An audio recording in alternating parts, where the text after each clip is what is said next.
Presiden Prabowo Subianto dan Wakil Presiden Gibran Rakabuming Raka telah resmi dilantik. Sejumlah menteri dan wakil menteri juga telah dipilih. Publik pun berharap akan segera ada perbaikan di era Prabowo Gibran, terutama di bidang ekonomi. Namun di tengah ketidakpastian global dan sejumlah tantangan ekonomi di dalam negeri, seberapa ampuh beragam strategi yang telah dirumuskan untuk meningkatkan pertumbuhan ekonomi di masa mendatang. Inilah Prabowonomics malam hari ini, gebrakan ekonomi pemerintahan Prabowo Gibran bersama dengan saya, Kania Sutisnawinata.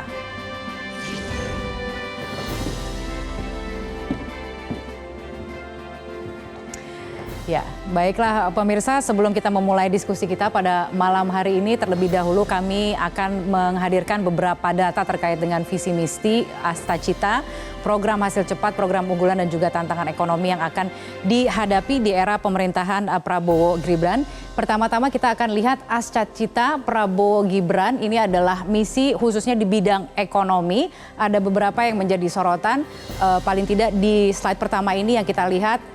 Pertama adalah untuk memantapkan sistem pertahanan keamanan negara, mendorong kemandirian bangsa melalui swasembada pangan, energi, air, ekonomi kreatif, ekonomi hijau, dan ekonomi biru. Kemudian yang kedua adalah meningkatkan lapangan kerja yang berkualitas untuk mendorong kewirausahaan, mengembangkan industri kreatif, dan melanjutkan pengembangan infrastruktur. Kemudian untuk slide berikutnya, ini masih dari bagian dari Astacita Prabowo Gibran, masih di bidang ekonomi. Yang ketiga adalah untuk melanjutkan hilirisasi dan industrialisasi untuk meningkatkan nilai tambah di dalam negeri.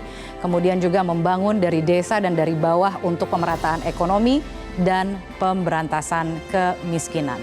Kemudian yang berikutnya kita akan lihat juga ada beberapa program hasil terbaik cepat dari pemerintahan baru Prabowo Gibran yang nanti akan segera dilaksanakan. Ini ada 3 diantaranya yang kita bisa saksikan di sini. Salah satu diantaranya adalah memberi makan siang dan juga susu gratis di sekolah dan pesantren, serta bantuan gizi untuk anak, balita, dan ibu hamil, kemudian mencetak dan meningkatkan produktivitas lahan pertanian dengan lumbung pangan desa, daerah, dan nasional, kemudian juga melanjutkan dan menambahkan program kartu kesejahteraan sosial.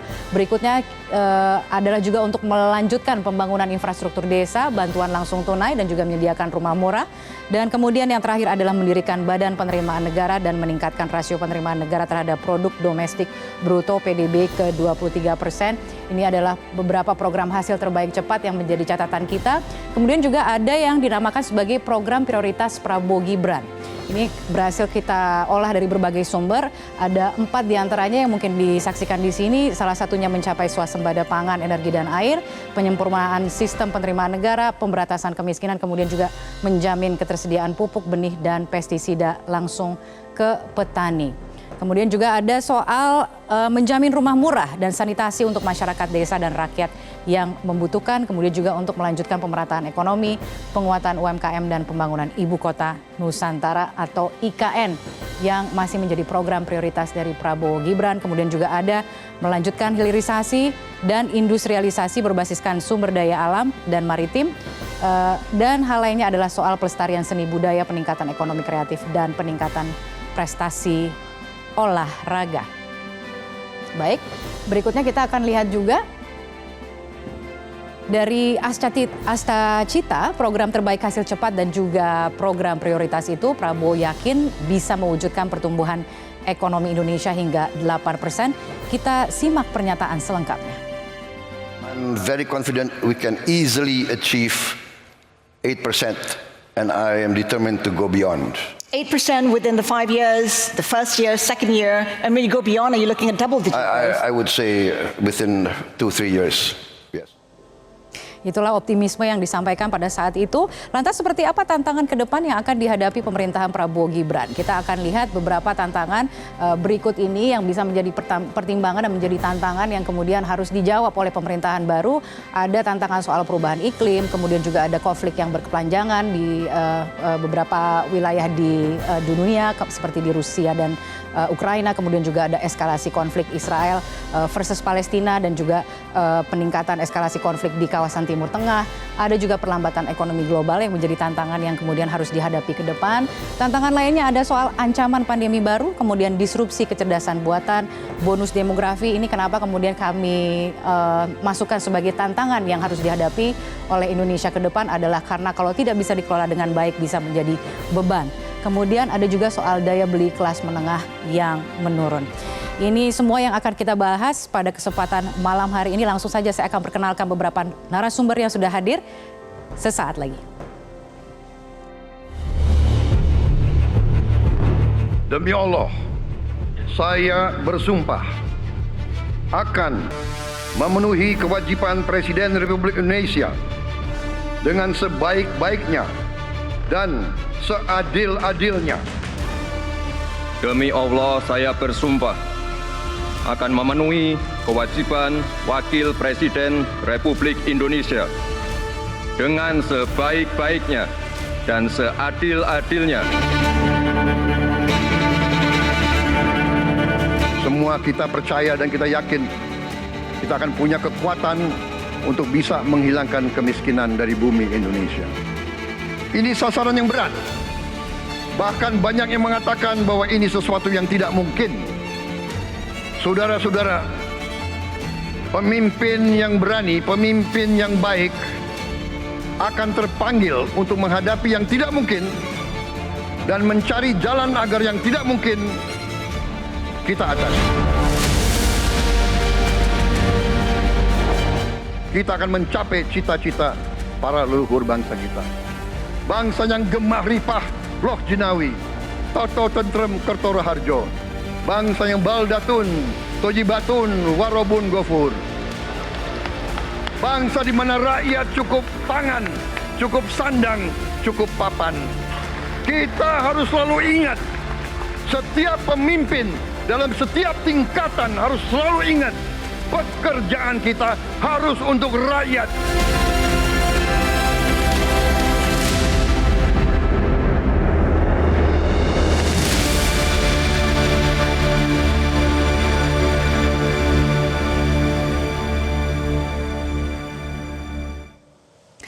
Ya, dan pemirsa, saat ini sudah hadir bersama kami dalam program malam hari ini Prabowonomics yang akan khusus membahas soal gebrakan ekonomi pemerintahan baru Prabowo Gibran. Sudah hadir Ketua Dewan Pakar PAN Derajat Wibowo.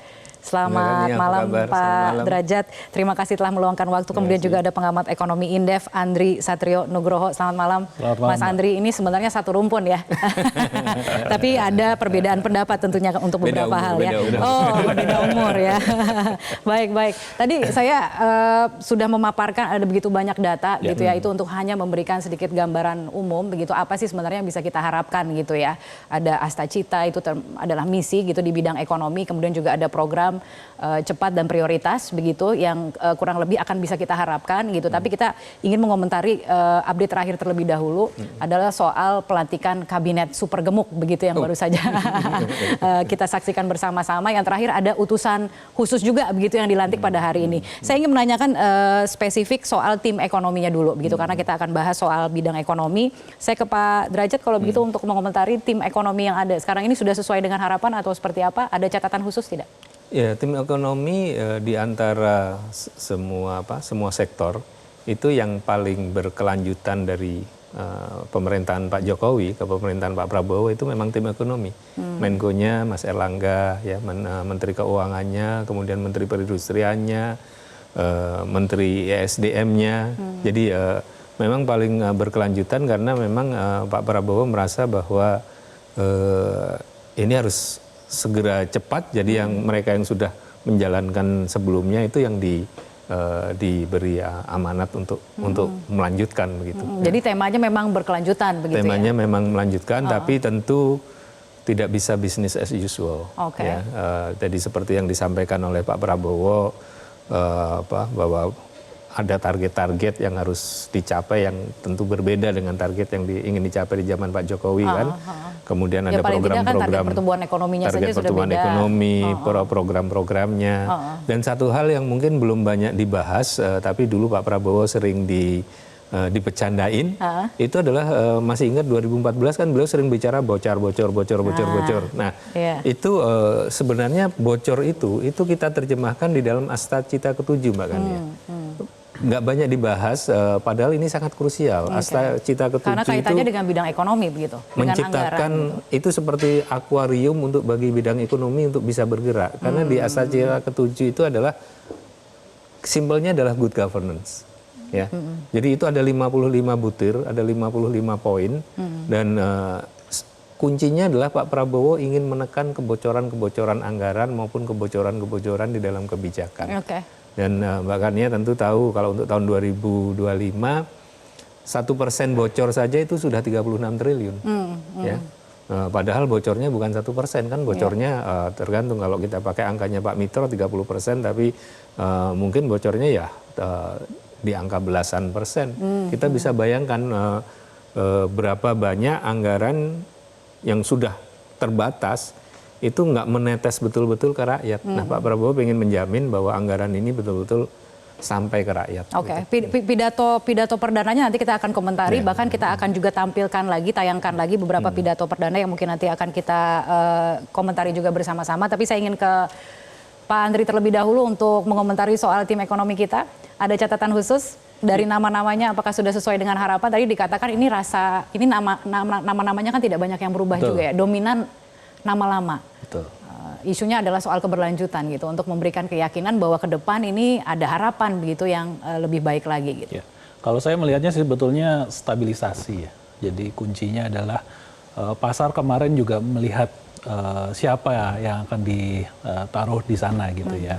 Tentu dengan nama-nama yang sebelumnya ya pasar cukup confidence gitu ya, bahwa bisa jadi para pelaku usaha sudah melihat bahwa ke depan sudah mulai ada gambaran setidaknya kebijakannya akan seperti apa. Dan ini memang krusial. Tentu kalau misalnya ada perubahan sedikit saja ya, ini menurut saya memberikan level of confidence kepada pasar yang tidak terlalu cukup baik. Jadi saya rasa dengan tim ekonomi yang ada sekarang ini untuk mengejar bagaimana agar visi ataupun misi dari Pak Prabowo bisa tercapai. Gitu. Itu yang penting begitu ya. Artinya isu stabilitas itu yang kemudian ingin diadres terlebih dahulu. Begitu. Tapi kalau kita bicara soal terobosan begitu, bagaimana itu kemudian bisa diadres gitu dengan tim ekonomi yang sekarang? Ya kalau saya sih melihatnya bahwa ya tergantung kepada apa yang diinginkan sebetulnya ya. Kalau tadi kita juga melihat bahwa siapa yang ditunjuk ini menurut saya ya ketakutannya adalah dobrakan-dobrakan ini apakah akan terjadi atau tidak begitu ya. Ini apakah karena nama-nama lama atau pemilihan nama-nama orangnya? Karena rata-rata pemilihan nama-namanya yang cukup berpengalaman ya Pak Derajat ya. Paling tidak pengalamannya lebih dari 2 tahun, 3 tahun begitu ya. Ada yang 13 tahun. Ada yang 13 tahun begitu ya. Mbak Sri Mulyani jadi pengalamannya 13 tahun jadi Menteri Keuangan dia. Iya betul. Tapi kan kalau kita melihat lagi dari capaian-capaian ada sebelumnya ya bahwa tidak terlalu banyak sebetulnya indikator-indikator yang memang bisa diperbaiki gitu ya. Dan sekarang masih banyak pekerjaan-pekerjaan rumah yang harus diselesaikan begitu ya. Dengan sebelumnya kita tahu bahwa timnya kurang lebih sama, tapi sekarang meninggalkan pekerjaan rumah yang harus diselesaikan oleh Pak Prabowo. Jadi kuncinya sebetulnya nanti akan kita lihat ya, apakah ini mungkin kalau 100 hari saya rasa terlalu singkat. Anda percaya dengan program 100 hari? Saya rasa sih 100 hari dengan kementerian yang cukup besar ini ya banyak yang harus diselesaikan dalam sisi administrasi ya. Tapi kalau kita kasih mungkin waktu, let's say 1 tahun, kira-kira apa sih sebetulnya yang sudah akan dicapai oleh Pak Prabowo, saya rasa itu mungkin baru bisa kita nilai. Tapi ya ada beberapa pekerjaan rumah yang harus diselesaikan at least secara cepat gitu ya. Kemarin ini beberapa pekerjaan rumah nanti saya spesifik akan tanyakan apa sih gitu yang tersisa yang mungkin harus segera menjadi prioritas gitu dari tim ekonomi, apalagi nama-namanya juga yang sama begitu ya. Artinya mungkin ada terobosan baru juga begitu yang bisa dihasilkan. Tapi saya ingin menampilkan ada sebuah survei terlebih dahulu. Ini adalah survei indikator keyakinan publik pada Prabowo yang mencapai lebih dari 80%, mungkin bisa ditampilkan. Ini adalah modal keyakinan yang luar biasa. Tentunya terhadap akan adanya harapan yang tinggi ya. Ini mungkin belum survei keyakinan publik terhadap Prabowo, mungkin bisa ditampilkan terlebih dahulu. Di situ akan terlihat bahwa angkanya sangat besar, yaitu sebesar 80%.